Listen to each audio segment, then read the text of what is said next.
Halo guys, welcome back to video sharing belajarku. Bagaimana kabar teman-teman semuanya? Semoga kita semua sehat selalu. Amin. Seperti biasa, sebelum kita mulai masuk ke bab yang baru, jangan lupa untuk subscribe this channel, like and share this video supaya semakin banyak teman-teman yang ikut belajar bareng. Dan aku infokan lagi ke teman-teman yang mungkin belum nonton videoku yang lainnya, kalian bisa cek link yang ada di deskripsi.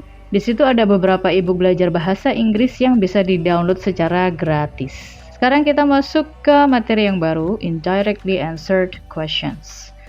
Nanti di sini ada dua skill ya, skill 6 dan skill 7. Sekarang kita akan fokus ke skill 6-nya dulu. Some questions in the reading section of both the paper TOEFL test and the computer TOEFL test will require answers that are not directly stated in the passage. Kalau di bab sebelum-sebelumnya itu kan yang directly answered questions ya, teman-teman. Kalau di sini nanti kita akan belajar bareng menjawab pertanyaan seputar indirectly answered questions. Jadi jawabannya itu nggak langsung tertulis di dalam teksnya. To answer these multiple choice questions correctly, you will have to draw conclusions from information that is given in the passage. Jadi untuk menjawab pertanyaan yang model seperti ini itu, kita harus draw conclusions. Jadi kita harus menyimpulkan sendiri. Jadi menarik kesimpulan gitu ya. Two common types of indirectly answered questions are implied detailed questions and transition questions. Jadi nanti kalau di skill 6 itu yang implied detail questions, kalau di skill 7 nanti ada transition questions. Nah, sekarang kita fokus ke skill 6-nya dulu. Skill 6, answer implied detail questions correctly. Jadi namanya saja implied. Implied itu kan tersirat ya, teman-teman. Lawan dari tersirat itu kan tersurat. Jadi kalau implicit itu kan tersirat, kalau explicit itu tersurat. Jadi bedanya kalau implied berarti kita nanti akan menarik kesimpulan sendiri. You will sometimes be asked to answer a multiple choice question about a reading passage by drawing a conclusion from a specific detail or details in the passage. Jadi nanti kita akan drawing a conclusion, menarik sebuah kesimpulan dari bacaan yang ada gitu ya. Questions of this type contain the word implied, inferred, likely, or probably to let you know that the answer to the question is not directly stated. Jadi nanti kalau di soalnya itu bahasannya itu seputar kata-kata seperti implied, inferred, likely, or probably, di mana pertanyaan seperti ini itu menjawabnya tidak secara langsung. Kita baca di teks ada langsung dijawab tidak seperti itu gitu ya. In this type of question, it is important to understand you do not have to pull the answer out of thin air. Instead, some information will be given in the passage and you'll draw a conclusion from that information. Jadi walaupun menarik kesimpulan, tapi itu nggak ngasal ya. Menarik kesimpulannya, ya pokoknya apa yang ada dalam pikiran kita, yaitu jawabannya, nggak gitu ya. Semua tetap berdasarkan dari teksnya. Jadi nggak perlu khawatir teman-teman. Kita tetap bisa menjawabnya, walaupun tidak secara langsung tertulis dalam teks ya jawabannya. Tapi kita tetap bisa menjawab karena kita tetap membaca teksnya. Nah dari teks itu nanti kita akan menarik kesimpulan dari apa yang kita baca. Jadi nggak ngasal menarik kesimpulan gitu ya. Sekarang kita akan lihat contohnya terlebih dahulu. Pertanyaannya adalah, which of the following is probably not a Hawaiian word? Mana berikut yang tidak termasuk dalam kata-kata Hawaiian, jadi bahasa Hawaii gitu ya. Nah, kalau berdasarkan di teksnya kan sudah ada yang di underline nih. Two consonants never appear together. Jadi ada dua konsonan yang tidak pernah muncul secara bersamaan. Nah, kalau dilihat dari opsi jawabannya, dari opsi A sampai ke D, itu kan tidak ada tertulis di teksnya gitu ya, teman-teman. Tapi kita sudah diberikan clue-nya di sini, dua konsonan itu tidak pernah muncul secara bersamaan. Berarti kita tinggal lihat dari opsi A sampai D, yang ada dua konsonan, berarti itu bukan Hawaiian word, yaitu yang opsi yang C, Miklea, karena ada K sama L, itu kan dua konsonan. Kalau yang lainnya kan nggak ada dua konsonan yang muncul secara bersamaan.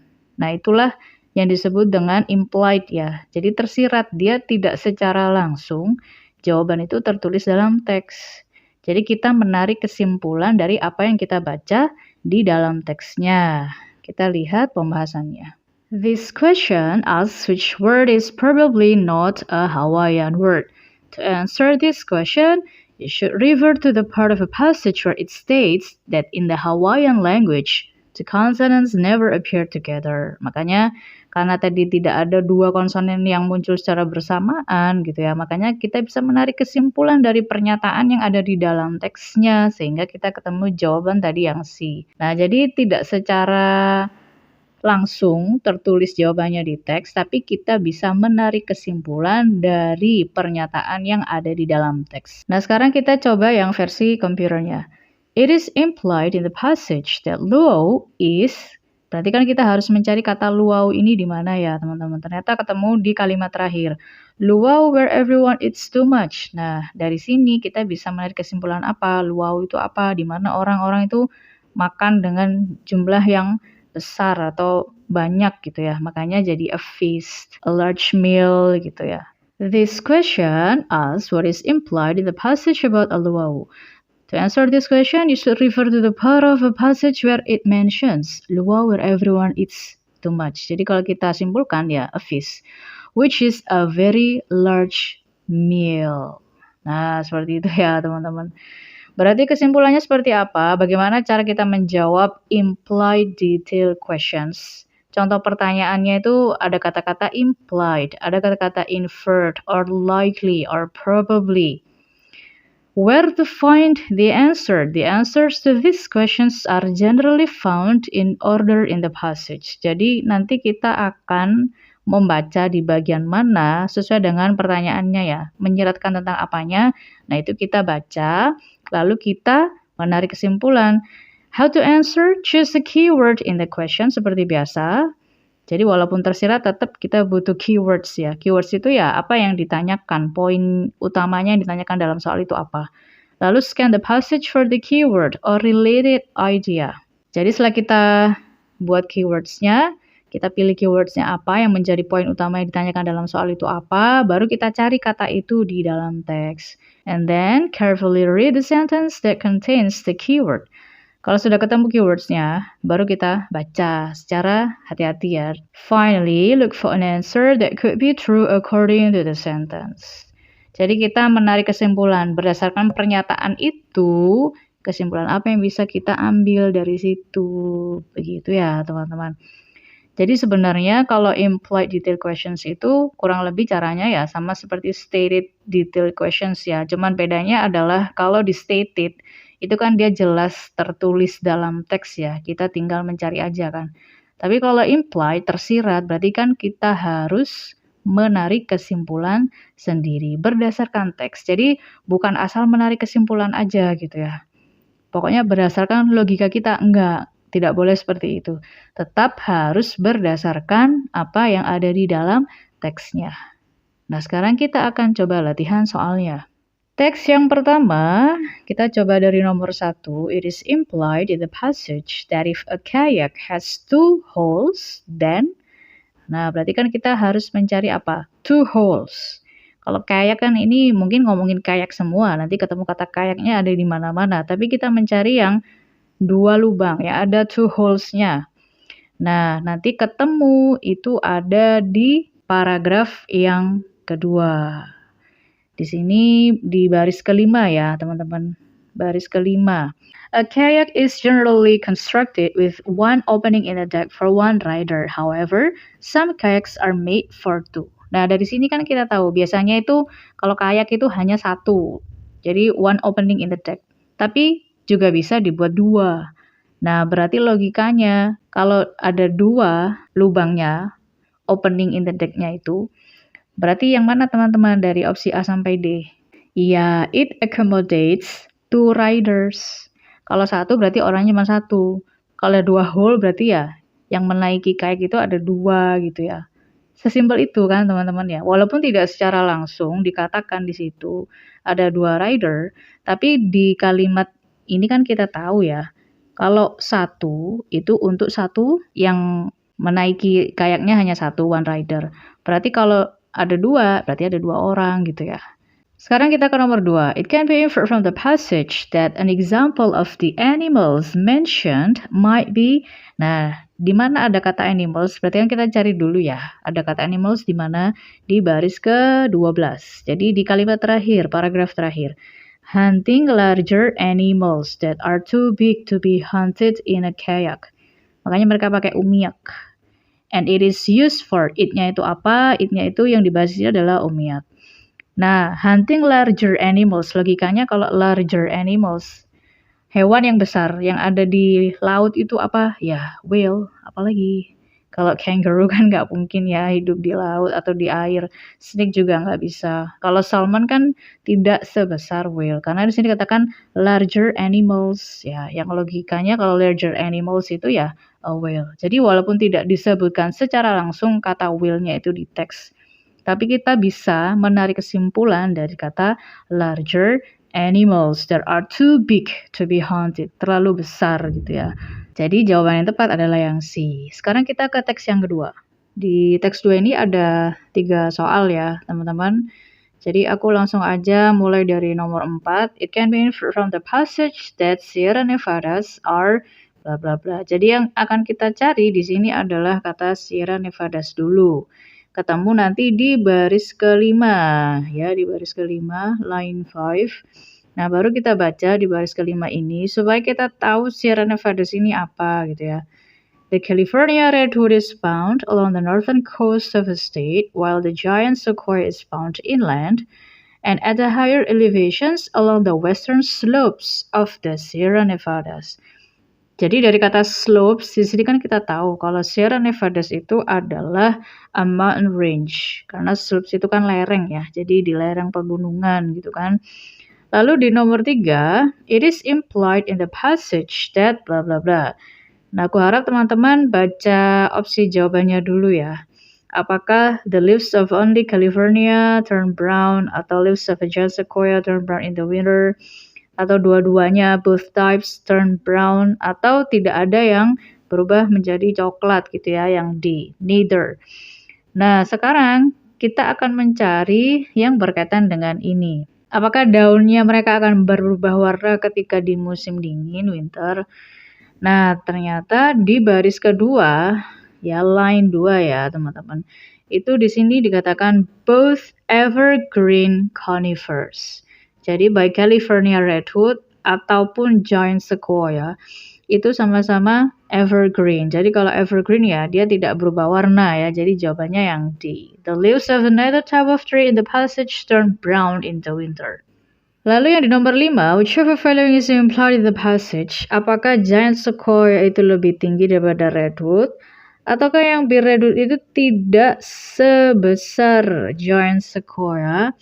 Ataukah redwood ini beratnya lebih daripada giant sequoia? Atau other living things are larger than giant sequoia? Jadi kita akan coba baca ya, karena kita tadi belum baca ya teman-teman, jadi kita baca dulu. Tapi setidaknya kita sudah tahu dari jawaban ini apa yang mau kita cari. Nah, kita bisa baca di paragraf yang kedua ya teman-teman. The California redwood is the tallest living tree. Jadi dia adalah pohon yang paling tinggi. Jadi opsi yang A tadi, giant sequoia is taller than the California redwood, jelas salah karena California redwood itu yang paling tinggi. Kemudian the height of the tallest redwood on record is 385 feet. Kemudian meskipun though not quite as tall as the California redwood, dengan tinggi 320 kaki, giant sequoia is nonetheless the largest and most massive of living things. Jadi, kalau dibandingkan sama California redwood, giant sequoia itu yang paling besar ya, dan lebih berat gitu kan. Yang paling besar, yang paling berat itu adalah giant sequoia. Berarti kita sudah ketemu kan jawabannya yang mana ya? Jadi jawabannya yang mana teman-teman? Ya yang B. Kalau yang A tadi salah ya, karena California redwood itu harusnya lebih tinggi karena dia the tallest. Kemudian kalau yang C beratnya lebih dari giant sequoia, enggak. Giant sequoia yang lebih berat gitu. Terus other living things lebih besar nggak mungkin, karena yang paling besar kalau berdasarkan teksnya itu adalah si giant sequoia. That's why the California redwood is not as big around as the giant sequoia. Iya, karena lebih besar si giant sequoia-nya daripada California redwood. Nah, jadi kalau implisit seperti itu, tidak ada salahnya teman-teman baca opsi jawabannya ya, supaya kita tahu yang mau kita cari itu apa. Nah, sekarang kita ke teks yang terakhir. Kita bisa mulai dari nomor 6. The French version of Monopoly might possibly include a piece of property entitled. Nah, sebenarnya kalau kita cari di teks kata French ya, karena ini kan kalau misalnya dibuat versi Prancisnya, Monopoly itu mungkin akan memasukkan properti apa gitu ya. Kalau di teks itu kan nggak ada ya, kita temukan ada kata-kata French itu sama sekali tidak ada. Tapi kita bisa melogikakan gitu kan, apa yang bisa include properti apa yang bisa masuk ke dalam Monopoly kalau misalnya itu dibuat versi Prancisnya. Maka kita akan menjawab opsi yang D. Kenapa? Karena kalau kita baca dari baris 10, di sini, in Atlantic City, New Jersey. Jelas bukan di Prancis gitu ya. Begitu juga dengan Germantown, itu kan juga bukan di Prancis. Terus, where he walked along the Broadwalk and visited Park Place, itu juga jelas bukan di Prancis. Jadi satu-satunya jawaban yang bisa kita pakai adalah yang D. Dan Eiffel Tower itu kan identik dengan Prancis karena ada di Paris gitu ya teman-teman. Nah, jadi memang kita tidak bisa menemukan secara langsung jawabannya di teks, tapi dengan informasi yang ada di sini dari baris 10 sampai baris ke-11 ini ya, kita bisa tahu bahwasannya opsi A, B, C itu tidak ada di Prancis gitu. Jadi kita pilih opsi yang D. Lalu di nomor 7 itu sebenarnya kita sudah membaca sekilas ya tadi di baris 10 itu. Nah, it is implied that Darrow selected Atlantic City as a setting for Monopoly because apa? Kan tadi kita ketemu kata Atlantic City ya teman-teman di baris ke-10.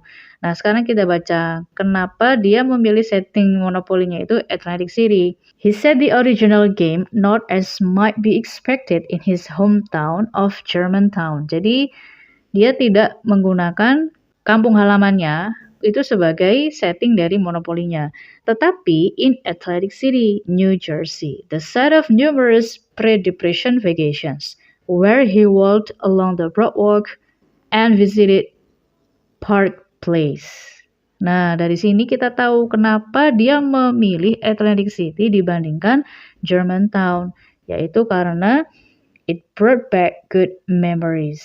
Karena disitulah memori-memori dia, jadi dia ingin mengenang kembali kenangan-kenangan dia selama di Atlantic City.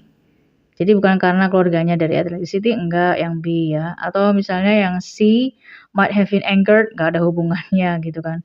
Atau yang D was larger than Germantown, tidak ada membandingkan. Jadi hanya karena dia di sini, where he walked along the Broadwalk and visited Park Place. Jadi dia berusaha untuk mengingat kembali kenangan-kenangan selama ada di Atlantic City. That's why dia pilih Atlantic City sebagai setting dari permainan Monopoly-nya. Lalu di nomor terakhir, Parker Brothers is probably bla bla bla.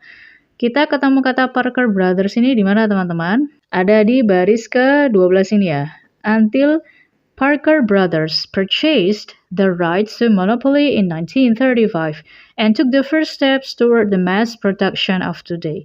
Jadi kalau misalnya si Parker Brothers ini kan mereka membeli istilahnya kayak mungkin hak patennya gitu ya dari Monopoly. Jadi lisensinya ibarat seperti itu ya. Di tahun 1935 kemudian mereka bikin produksi massal of today. Nah, berarti siapakah Parker Brothers ini? Apakah mereka real estate company? Nggak mungkin ya. Ini kan berkaitan dengan permainan. Monopoly ini kan game. Jadi yang paling mungkin adalah a game manufacturing company. Nah, jadi perusahaan yang memproduksi game. Karena mereka ada kata mass production. Jadi mereka yang memproduksi secara massal. Jadi kesimpulan yang bisa kita ambil dari sini adalah yang B, a game manufacturing company. Jadi teman-teman, pertanyaan implied detail questions itu kita butuh untuk menarik kesimpulan. berdasarkan teks ya, tapi tetap berdasarkan teks. Jadi tidak boleh asal menarik kesimpulan aja semau kita, tapi semuanya tetap dikembalikan ke teksnya. Nah, jadi seperti itu ya teman-teman. Semoga cukup jelas sampai di sini. Jika ada salah dan kurangnya mohon dimaafkan. Jika ada pertanyaan, saran, dan kritik boleh tulis di kolom komentar. Thanks for watching and thanks for all of your support. Don't forget to like, share, and subscribe. See you on the next video. Bye-bye.